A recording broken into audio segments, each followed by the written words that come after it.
ጤና ይስጥልን ክቡራትና ክቡራን። ትናንትና በእንግሊዝ ፕሪሚየር ሊግ 29ኛ ሳምንት ሊቨርፑል ባልተጠበቀ መንገድ ትናንትና በርቀት ስናነሳው ነበረ ቀላል ጨዋታ እንደማይሆን በሜሎኑ በወልቭስ ተሸንፏል። ለማንቸስተር ዩናይትድ፣ ለቼልሲ፣ ለአስቶን ቪላ መልካም ዜና ይመስላል። የትናንትናውን ጨዋታ እንመለከታለን። አትሌቲኮ ማድሪድ ከባርሰሎና በጣም ጥሩ ጨዋታ ነበረ። ይህንንም በተመለከተ ምናነሳቸው ነጥቦች አሉ። ዛሬ ደግሞ የሚጠበቁ ጨዋታዎች አሉ። ምሽት 4:30 ጀምሮ አስቶን ቪላ ከቼልሲ፣ ብራይተን ከአርሰናል፣ ማንቸስተር ሲቲ ከኖቲንጋም ፎረስት ይጫወታሉ። ማንቸስተር ዩናይትድ ከሜዳ ውጪ ምሽት 5 ከሩብ ሲል ኒውካስትል ዩናይትድን ሴንት ጄምስ ፓርክ ላይ ይገጥማል። እነዚህ የዛሬ እንግሊዝ ፕሪሚየር ሊግ የ29ኛ ሳምንት ምራ ግብሮች ናቸው። ስለ ጨዋታዎቹ ሌሎች ሀሳቦችንም እያነሳን እየነገርናችሁ የምንቆየን የሚሆነው በርከት ያሉ ጉዳዮችንም ይዘናል። የቡድን ዜናዎች ከሉክ ሾው ሃሪ ማጓየር ጋር በተያዘ ማንቸስተር ዩናይትድ ቤት ማርሻል ቤት ከኤቨርስ ዴክላን ራይስን ከዛ በተጨማሪ ማርቲን ኦዴጋርድን ቤን ዋይትን የተመለከቱ የጉዳት ዜናዎችን ይዘናል። አዳዲስ የተሰሙ መረጃዎችም አሉ። ከዚሁ ከጉዳት ዜናዎች ጋር በተያዘ ስለ ሴት ፒስ፣ ስለ አርሰናል የዋንጫ አሸናፊነት አሰልጣኝ ፔፕ ጋርዲዮላ በጣም አስገራሚ አስተያየት ሰጥቷል። ከዛ በተጨማሪም ሪዮ ፈርዲናንድም የአርሰናልን የዋንጫ የውድድር ዓመት በቀጣይ ዓመትም ስለሚኖሩ ጉዳዮች ያነሳቸው ጉዳዮች አሉ። እናንተም እንግዲህ በእነዚህ ጉዳዮች ላይ ሀሳብ አስተያየቶቻችሁን ጻፉልን። ከቼልሲ ጋር በተያዘ ዝውውሮች ላይ ዳርዊን ኑኔዝ ወደ ቼልሲ እየተባለ ይገኛል። እንዴት ታዩታላችሁ የቼልሲ ደጋፊዎች? ከዛ በተጨማሪም አንድ አሰልጣኝ ለመቅጠር ንግግር ላይ ነበርና ይህ አሰልጣኝ ያደረገው ንግግር ወደኋላ ባክፋየር አድርጎበት ወደ ቼልሲም ሳይመጣ በነበረበት ክለብም ተሰናብቷል። ለምንድን ነው የሚለውን ጉዳይም እየነገርናችሁ እንቆያለን። በርከት ያሉ ጉዳዮችን ይዘናል። ብሩኖ ጉማሬሽ ከኒውካስትል ዩናይትድ ወደ ማንቸስተር ዩናይትድ የሚሉ ጉዳዮች ወጥተዋል። አንድ ተጫዋች የተጫዋች ይምጣ ብሎ ጥያቄ አቅርቧል ተብሎም እየተነገረ ይገኛል። ታይለር አዳምስም እንዲሁ ከማንቸስተር ዩናይትድ ጋር ስሙ እየተያዘ የሚገኝ ስም ነው። ለሁሉም በርከት ያሉ ጉዳዮችን ይዘናል። ማርቲን ኦዴጋርድንም የተመለከተ ከአርሰናል ጋር ይለያያል ወይ በሚለው የኖርዌይ ብዙ መገናኛዎች ይዘውት የወጡት ዘገባ አለ። ብዙ ሀሳቦችን እናነሳለን። በቻላችሁት በያላችሁበት አብራችሁን ቆዩ። ትናንትና ከነበሩ ጨዋታዎች ነው የምንጀምረው። ይህንን ቪዲዮ ግን ላይክ አድርጋችሁ ጀምሩ፣ ሰብስክራይብ ያድርጋችሁ ቤተሰብነታችሁን አሳዩን። በቀጥታ ወደ ጉዳዮቻችን እናልፋለን። ትናንት በእንግሊዝ ፕሪሚየር ሊግ 29ኛ ሳምንት የነበረው የሊቨርፑል ጨዋታ በጣም አስፈላጊ ነበረ። ለሊቨርፑል ብቻ አይደለም ለወልቭስም በጣም አስፈላጊ ጨዋታ ነበር። ከወልቭስ በተጨማሪም ሌሎቹ ቡድኖችስ እንዴት ያዩታል? ማንቸስተር ዩናይትድ፣ ቼልሲ እና አስቶን ቪላም የሚያስፈልጋቸው አይነት ጨዋታ ነበረ። ሊቨርፑል በዚህ ጨዋታ ላይ አንድሬና እንዲሁም ደግሞ ሌላኛው ባለፈው ሳምንት ላይ ሁለቱ ጆዋ ጎሜዝ እና ሮድሪጎ ጎሜዝ ግብ አስቆጥሮ ነበር። ሮድሪጎ ጎሜዝ በዚህ ጨዋታ ላይ ማቲያስ መኔን ቀይሮ 70ኛው ደቂቃ ላይ ወደ ሜዳ ገባ። 78ኛው ደቂቃ ላይ በጣም ቆንጆ ግብ አስቆጥሮ መሪ ያደረጋቸው። ከዛ በኋላ ግን 83ኛው ደቂቃ ላይ ሞሐመድ ሳላ ሊቨርፑልን አቻ ቢያደርግም አንድሬ 94ኛው ደቂቃ ላይ ወልቭስን አሸናፊ የምታደርግ ግብ አስቆጥሯል። አስገራሚ ምሽት ነበረ። 94ኛ ደቂቃ ላይ ነው ሊቨርፑል ግብ የተቆጠረበት። ከአርነ ስሎት ጋር በተያዘ አሁን ጫና ውስጥ ይገኛሉ። በተለይ ዘንድሮ በ2025/26 9 ጨዋታዎችን ተሸንፏል። ባለፉት 10 የውድድር ዘመናት ሁለቱን ደግሞ በተለይ ሻምፒዮን ከሆኑ በኋላ እንዳምነው ሻምፒዮን ከሆኑ በኋላ ዘንድሮ በተከታዩ ዓመት 9 ጨዋታ መሸነፍ ዲፌንዲንግ ሻምፒዮን ለሆነ ቡድን በጣም ከባድ ነውና 10 ሲዝኖችን ስንመለከት 9 ጊዜ የተሸነፈበት ሌላኛው ሶስተኛ የውድድር ዘመን ተመዝግቧል። ከዛ በተጨማሪ ሊቨርፑልም ከ90 ደቂቃ በኋላ በ5 ጨዋታዎች ላይ የማሸነፊያ ግብ ቆጥሮበታል። 90 ደቂቃ ከተቆጠረ በኋላ ትናንትና ለምሳሌ 94ኛ ደቂቃ ላይ ነበረ ግብ ያስተናገደው። እነዚህ ጨዋታዎች በ5 ጨዋታዎች በፕሪሚየር ሊጉ ታሪክ አዲስ ክብረ ወሰን የተመዘገበው። ከ90 ደቂቃ በኋላ የሚሸነፍበትን ግቦች 5 ጊዜ የተቆጠረበት ቡድን የለም። ሊቨርፑል የመጀመሪያው ቡድን ሆኗል። በተለይ በክረምቱ 500 ሚሊዮን ፓውንድ ከወጣ በኋላ ክሪስታል ፓላስ 2-1 ሲያሸንፍ፣ ቼልሲ 2-1 በሆነ ውጤት ሲያሸንፍ፣ የቦርንመዝም ጨዋታው 3-2 ሲጠናቀቅ፣ ሌሎቹ የማንቸስተር ሲቲ እና የወልቭስ ጨዋታ ላይ 2-1 በሆነ ውጤት የትናንትናው የወልቭስ ጨዋታ ማለት ነው ሲሸነፍ፣ አራቱ 2-1 በሆነ ውጤት የተሸነፈበት ወይም 1-1 በሆነ ውጤት ጨዋታው ተጠናቀቀ ሲባል የመጨረሻ ግቦች የተቆጠሩበት፣ የቦርንመዝ ደግሞ 3-2 የተጠናቀቀ ጨዋታ ነበር። ለሁሉም ለሊቨርፑል በጣም የሚያስቆጭ አጋጣሚ ነበር። ጨዋታው 2-1 በሆነ ውጤት ተጠናቋል። ቢያሸንፍ ኖሮ አራተኛ ደረጃን ከቪላ ይረከብ ነበር። ሌሎችም ትናንትና የነበሩ ጨዋታዎች ነበሩ። በባርሰሎናና በአትሌቲኮ ደ ማድሪድ በኩል የተደረገው ጨዋታ ትኩረትን የስብ ነበር። ነበረ። ምክንያቱም ለራይሞንታዳ በያችን የ4-0 ውጤት ቀልብሶ ያልፋሉ አትሌቲኮ ማድሪድ የሚለው ይጠበቅ ነበር። ነገር ግን አትሌቲኮ ማድሪድ 3-0 ተሸንፏል። በባርሰሎና በርናል 29ና 72ኛው ደቂቃ ላይ ራፊኒያ በፍጹም ቅጣት ምት 50ኛው ደቂቃ ላይ የመጀመሪያው አጋማሽ ላይ ግብ አስቆጥሮ ነበረ። ነገር ግን ጨዋታው ከዛ በኋላ ከ72ኛው ደቂቃ ላይ በርናል ግብ ካስቆጠረ በኋላ ሌላ ግብ አልተመለከትንበትም። 3-0 በሆነ ውጤት ባርሰሎና አሸንፏል። ወደ ቀጣዩ ዙር ወደ ፍጻሜው ግን ማለፍ አልቻለም። ከዚህ ጉዳይ ጋር በተያያዘ ዴኮ የሰጠው አስተያየት አለ። በጣም ኤክስትሪምሊ ዲፊካልት ነው 4-0 መቀልበስ። እሱን እናቅ ነበረ፣ ነገር ግን እንሞክራለን ብለን ገብተናል። በመጀመሪያው ዙር ላይ ኩባርሲ ግብ አስቆጥሮ ተሽኖ ነበርና ያንን ግብ ስከራከር የነበረው ካንስል መደረግ የለበትም ብዬ ስከራከር ኮምፕሌንም ሳደርግ የነበረው በዚህ ጨዋታ ላይ ቢያንስ ያቺ አንድ ግብ ተጠቅመን ስለነበር ነው የሚል አስተያየቱን ሰጥቷል። ሮድሪጎ ለቀጣይ ቢያንስ እስከ 10 ወራት 8 ወራት 9 ወራት ድረስ በኤሲኤል ጉዳት በሪያል ማድሪድ በኩል አይኖርም። ለሪያል ማድሪድ መጥፎ ዜና ይመስላል። ትናንትና ኮሞ ከኢንተር ሚላን ጨዋታቸውን 0-0 አጠናቋል። በዚህ በጣሊያን ኮፓ ኢጣሊያ መርሃ ግብር ላይ የነበረ ጨዋታ ነው። የእናንተ ግምቶች ትናንት በርከት ብለው መተውልናል። ሀሳብ አስተያየቶቻችሁን እናንሳና ወደ ዛሬ ጨዋታዎች ደግሞ እናልፋለን። ወልቭስ 2-0 በሆነ ውጤት ይሸነፋል ያለን፣ ባርሰሎና 2-1 ያሸንፋል ያለን አድማጫችን ሰሚራ ሙሐመድ ከደቡብ አፍሪካ ነበረ። ከዛ ውጪም ሌሎችም የመጡልን መልእክቶች ነበሩ ከግምቶች ጋር በተያያዘ። አስቀድመን እነሱን እንመልከት። በተለይ ደግሞ ከጨዋታው ጋር በተያያዘ ወልቭስ 1-0 በሆነ ውጤት ተረፈ ማሞ ይሸነፋል፣ ሊቨርፑል ይሸነፋል ብሎ ነበር። ፍቅራብ ከአላባ የጻፈል መልእክት ነበረ። ወልቭስ 1-0 በሆነ ውጤት ይሸነፋል ብሎ ነበር። ታሪኩ ፓማባይ ለጻፋችሁልን መልእክት ከልብ እናመሰግናለን። እንደተባለው ፍቅራብ የገመተው ግምት በጣም የተቀራረበ ይመስላል። ምክንያቱም በዚህ ጨዋታ ላይ እንግዲህ ትክክለኛ የሚባለው የቀረበ ግምት ነው ማለት ይቻላል። ወልቭስ ነጥብ እንደሚያስጥለው ሊቨርፑልንም ያነሱ አድማጮች ነበሩ። ትናንትና የፕሪሚየር ሊጉ የሳምንቱ ምርጥ ወይም የስምንተኛ ሳምንት ምርጥ እጩዎች እነማን ናቸው ብለን ጥያቄ አቅርበን ነበር። ብሩኖ ፈርናንዴዝ፣ ጋብሪኤል ማጋሌሽ አይነት ተጫዋቾች ነበሩ። ጎኪ ኤኪቲኬም በዚህ ተካቶ ነበረ። ሞገስ ሞላና ምርጡ ጋብሪኤል ማጋሌሽ ነው ብሎናል። ሽመልስ ለገሰ የሳምንቱ ምርጥ ለኔ ብሩኖ ፈርናንዴዝ ነው ብሎናል። ከኳታር ዶሃ ሽመልስ የጻፈልን መልእክት ነበረ። ሌሎችም መልእክቶች መጥተውልናል። ጌት የተባለ አድማጫችን የጻፈልን መልእክት አለ። ከልብ እናመሰግናለን። አህመድ ከጅቡቲም ዜናዎቻችሁ በጣም ይመቸኛል ብሎናል። ከልብ እናመሰግናለን። አል የተባለ አድማጫችን ጋብሪኤል ማጋሌሽ ብሎ ምርጫውን ልኮልናል። ሙልጌታ ከደቡብ አፍሪካ የዩናይትድ አንድ የእናቱ ልጅ እንግዲህ ማድሪድ ተሸንፎ አናዶኛል፣ ቪቺኒያ ለማድሪድ ይገባዋል ብሎናል። ሳሚ ቦረና የጻፈል መልእክት አለ። ከጋምቤላ ግሬት ግሎሪ ማንቸስተር ዩናይትድ ብሎናል። ቤስት ስፖርቶች እናመሰግናለን ብሎናል። ከልብ እናመሰግናለን። የብሩኖ ፈርናንዴዝ የሳምንቱ ምርጥ ነው፣ በተገቢ መንገድ ግብ አስቆጥሯል፣ አሲስት አድርጓል ብሎናል። በፍቃዱ የተባለ አድማጫችን እናመሰግናለን። ቸልሲ አሁንም ቢሆን ከባድ ጨዋታ ይጠብቀዋል። ዲያኔ የሳምንቱ ምርጥ ጋብሪኤል ማጋሌሽ ነው ያለን ደግሞ ነጂብ ሰንገሮ ነው። አሸናፊ ከደቡብ አፍሪካ የሳምንቱ ምርጥ ተጫዋች ብሩኖ ፈርናንዴዝ ነው፣ ምንም ጥርጥር የለውም። ሪያል ማድሪድ ምን ነካው ብሎናል። የኬሊያን ኤምባፔም ልፋት ከንቱ ሆኗል። በተለይ ዋንጫ አመጣለሁ ብሎ ነው የመጣው። አሸናፊም እንዳነሳው ተመሳሳይ ነው። ዋንጫዎችን ቻምፒየንስ ሊግን ትልቅ ክብርን በሎንዶርን አስቦ ነበር ወደ ሪያል ማድሪድ የመጣው። ነገር ግን ባለፈው ዓመትም አልሆነም፣ ዘንድሮም ወደዛ እየሄደ የሚመስል አይደለም። እንደ ቡድኑ ውጤትም በጣም ከባድ ይመስላል።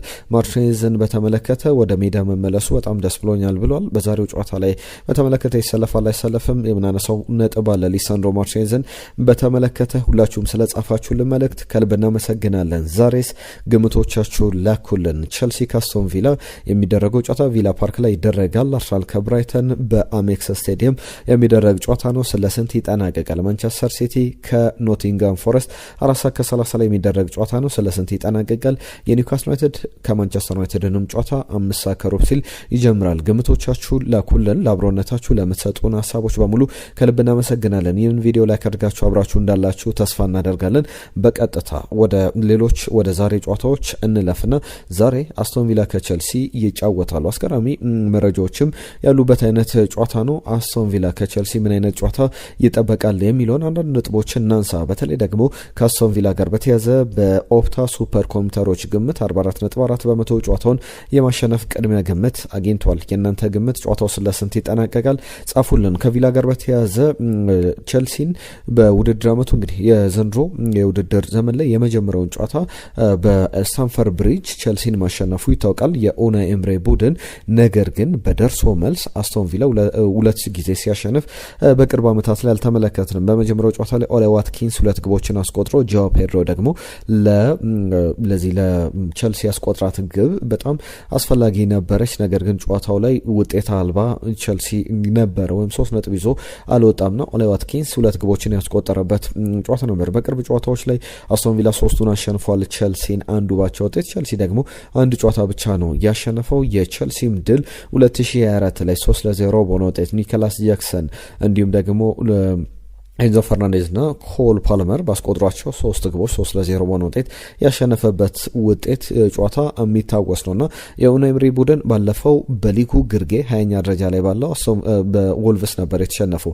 ቼልሲ ደግሞ ባለፈው እሁድ ዕለት በነበረው ጨዋታ በአርሰናል በሊጉ መሪ ነበር የተሸነፈውና ሁለቱም በተቃራኒ ቡድኖች የተሸነፉ ቡድኖች ወደ ድል ለመመለስ የሚያደርጉ ጨዋታ ነውና ቼልሲን በድጋሚ ማሸነፍ የሚችል ከሆነ በዛሬ ምሽት ጨዋታ ላይ ከ1989 የውድድር ዘመን በኋላ ለመጀመሪያ ጊዜ ደብል ወይም በአንድ አመት ሁለቴ በሊጉ ሁለቱም የደርሶ መልስ ጨዋታዎች አስቶን ቪላ ቼልሲን ማሸነፍ ይችላል የሚጠበቅ ጨዋታ ነው። ቼልሲ ባለፉት 10 ጨዋታዎች 8ቱን በሚድ ዊክ ላይ ወይም በሳምንቱ አጋማሽ ባደረጋቸው ጨዋታዎች ላይ ከ10 8ቱን ተሸንፏልና መጥፎ አጋጣሚ ሊመስል ይችላል።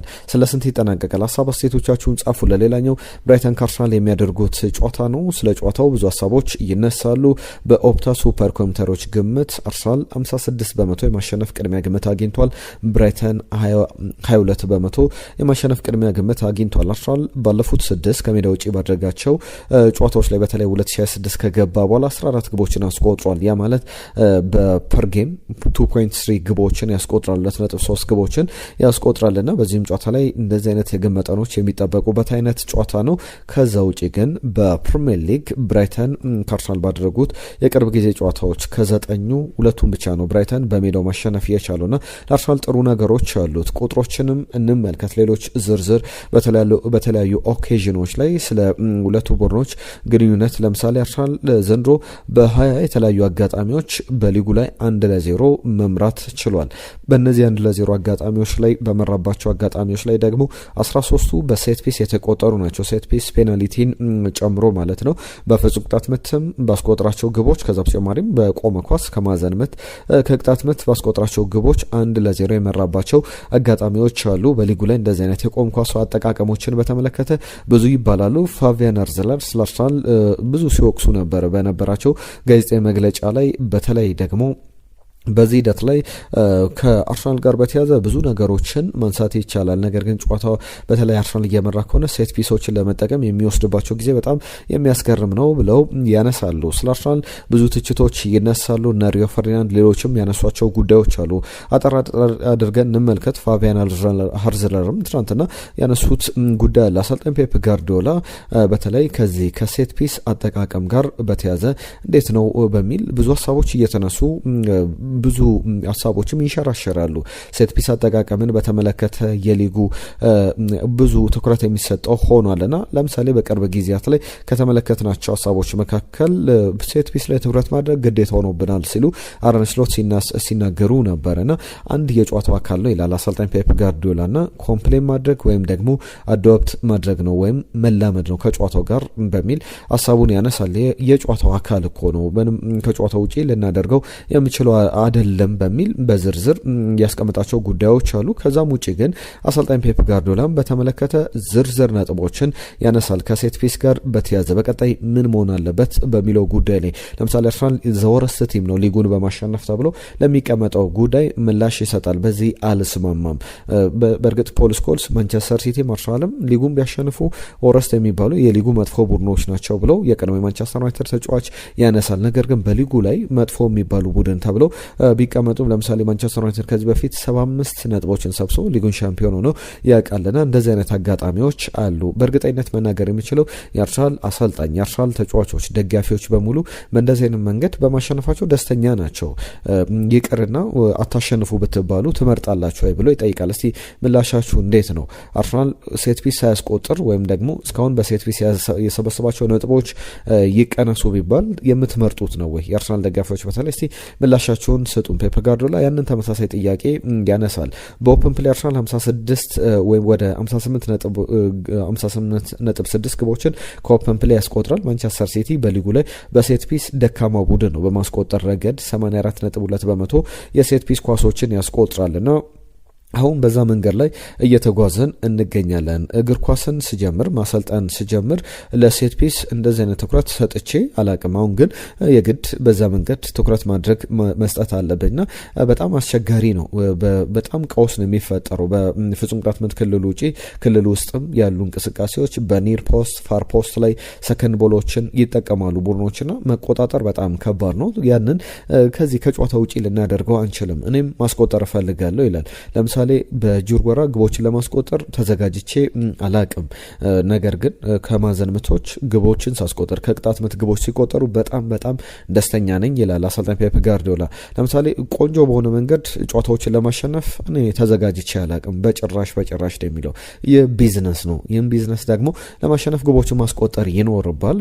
ግቦችን ለማስቆጠር ደግሞ የተሻለውን መንገድ ትከተላለህ። የትኛው መንገድ ይሁን የሚለው ግን ግብ አስቆጥር እንጂ የሚመረጥ አይደለም ብሎ ዝርዝር ጉዳዮችን የሚያነሳው። ስለ ፔፕ ጋርዲዮላ ሀሳብ እናንተስ ምን ትላላችሁ? እስቲ ሀሳብ አስተያየቶቻችሁን ጻፉልን። ሪዮ ፈርዲናንድም ተመሳሳይ ነገር ነው የሚያነሳው። በተለይ ደግሞ አርሰናል በጣም ይተቻል፣ ኮምፕሌን ይደረግበታል፣ በብዙሃን መገናኛዎች ጫና ይፈጠራል። በተለይ አርሰናል ዛግሊ ሳይድ እያሉ በመጥፎ መንገድ ወይም ኤፍሲ ሴት ፒስ እያሉ ኮርነር ቡድኑን የማዕዘን ምት አስቆጣሪ ቡድን ብለው ይገልጹታልና እንደዚህ አይነት ሀሳቦች ሪዮ ፈርዲናንድ እንግዲህ አሁን በየትኛው መንገድ አርሰናል አስፈላጊ በሆነው መንገድ ሁሉ ማሸነፍ ነው ያለበት።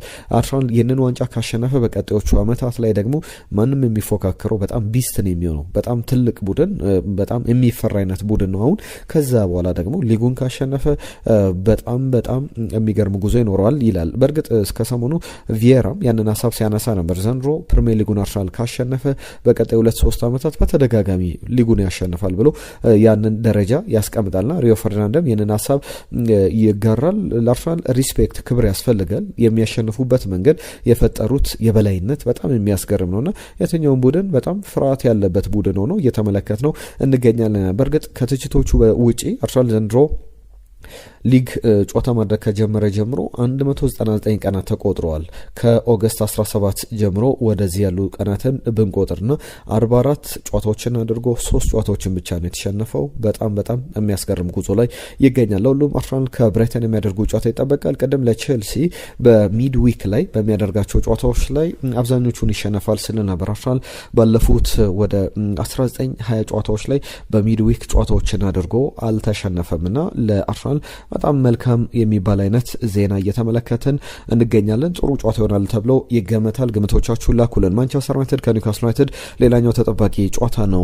ኒውካስል ዩናይትድ በዚህ ጨዋታ ላይ 43.5% ጨዋታውን የማሸነፍ ቅድሚያ ግምት አግኝቷል። በኦፕታ ሱፐር ኮምፒውተሮች ግምት መሰረት በፕሪሚየር ሊጉ ላይ ኒውካስል ግን በሜዳው የሚያደርገው ጨዋታ ለማንቸስተር ዩናይትድ ቀላል አይሆንም ቢባልም ባለፉት 3 ጨዋታዎች ላይ ኒውካስል ዩናይትድ በሜዳው ከፌብሩዋሪ 2021 ጀምሮም እንዲህ በጣም ከባድ ጊዜ ይመስላል። በፕሪሚየር ሊግ ጌሞች ላይ እንግዲህ በጣም በተከታታይ 3 የፕሪሚየር ሊግ ጨዋታዎችን ተሸንፏል። ለመጨረሻ ጊዜ ፌብሩዋሪ 2021 ላይ ነበር እንደዚህ አይነት ሽንፈቶችን ያስተናግደው። ማይክል ካሪክ ስለ ቡድኑም ብዙ የምናነሳው አይደለም። አሰልጣኝ ኤዲያው ስላጧቸው ተጫዋቾች ተናግሯል። በተለይ ደግሞ ቤንያሚን ሸሽኮን ፈልገው አተውታል፣ ማንቸስተር ዩናይትድ አስፈርመውታል። ብሪያን ምቤሞን ፈልገው አተውታል፣ ማንቸስተር ዩናይትድ አስፈርመውታል። ማቲያስ ኩኒያንም ፈልገው አስፈርመውት ቢያገኙት ደስ የሚላቸው ተጫዋች ነበር። ነገር ግን ማንቸስተር ዩናይትድ አስፈርመውታልና እንደማስበው ይላሉ ማንቸስተር ዩናይትድ ጥሩ ምልመላ አድርጓል። በጣም የሚገርሙ አይነት ተጫዋቾች ናቸውና ምን አይነት ኳሊቲ እንዳላቸው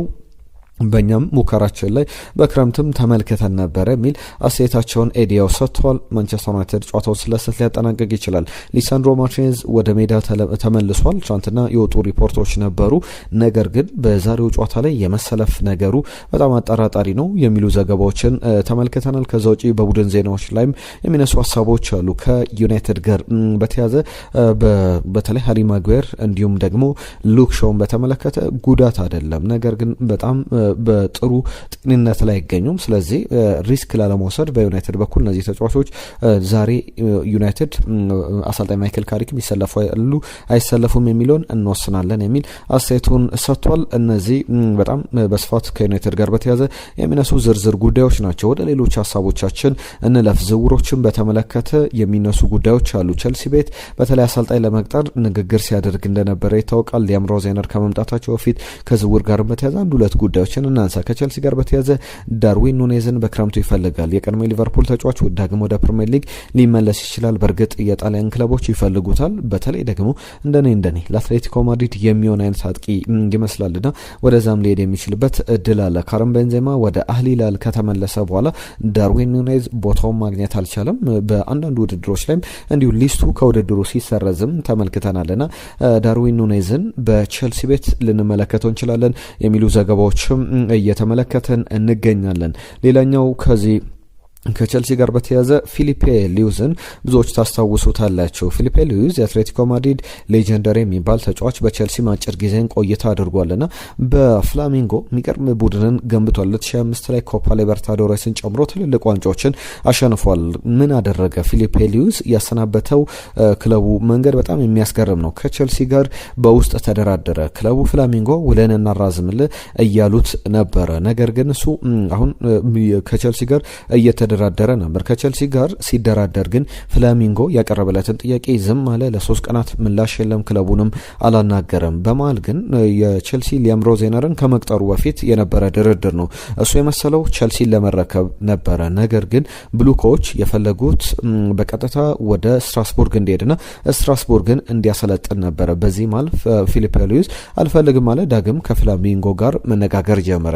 በዚህ አጋጣሚ ብዙ የሚያነጋግሩ ክስተቶች ተፈጠሩና የክለቡ ፕሬዝዳንትም ይህንን ነገር ሲያውቁ ፊሊፔ ሉዊስን ትናንትና እንግዲህ መረጃው እንደደረሳቸው 8-0 ባሸነፈ ማግስት ትናንትና አሰናብተውታል። የሚያስገርም አይነት ዜና ነው። ቸልሲን በተመለከተ የተሰማው እሱ የቸልሲ አሰልጣኝ ይሆናለሁ ብሎ አስበው እንደነበር የሚያሳዩ ዘገባዎች አሉ። ከማንቸስተር ዩናይትድ ጋር በተያያዘ የሚነሱ የዝውውር ሀሳቦች አሉ። ሁለት የአርሰናልን ጉዳዮች ላንስ። አንደኛው የኢንተሩ ፕሬዝዳንት ሞራታ ያነሱት ጉዳይ አለ። ማሮታ በተለይ የአርሰናልና የፒዮ ኤስፔሴቶ ጉዳይን በተመለከተ አርሰናል ምንም አይነት ጥያቄ እስካሁን አላቀረበልንም የሚል ማረጋገጫ ሰጥቷል።